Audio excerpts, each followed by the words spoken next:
So this morning I want to talk about this Ready Brake brake system.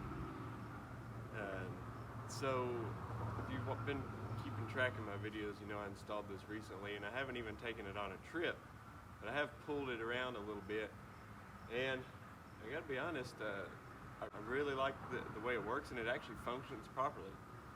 But there's one issue that I'm having with it that is really not good at all. I'm going to show you what that is. So every hitch has movement. Come to the back of the Chevy here. Okay, you got movement in the hitch. That's very normal. The problem that I'm having is we got the normal movement in here. We've got the movement of this brake system. Then we've got the normal movement here where the blue aux attaches. And so we've taken that normal little bit of slack that you find in a hitch and we've tripled it. So when you take that slack and you multiply it by 3, you get a lot of movement total. And so what's happening is that pickup is drifting back and forth behind me. And it kind of drifts over and catches and drifts over and catches, and it's kind of all over the road because of all this slack.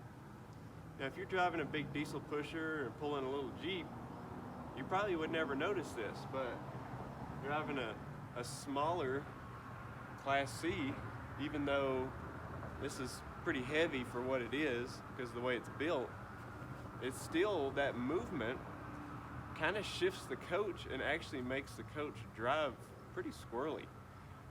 And I can see the Chevy back there, and it's kind of just all over the road.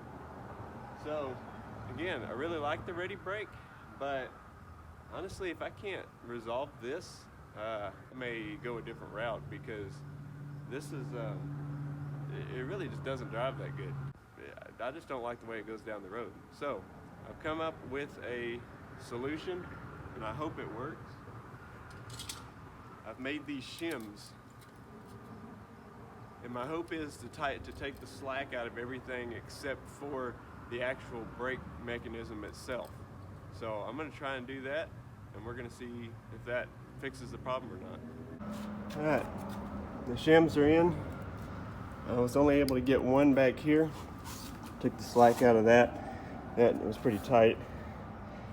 Ended up putting 3 on here, one on each side, one on the top. And now the only movement I've got is right here where it's supposed to be. And hopefully this fixes my issue. And we're gonna get it out on the road and give it a quick test drive. All right, I just got back from my test drive with the shims, and they made a big difference. So I don't know, it's still not perfect, which I expect there to be a little movement, but it's way better than it was. So if you're having that problem, I suggest try shimming it, and hopefully at some point NSA will make something to prevent that. So hope this helps you out there if you're having this issue.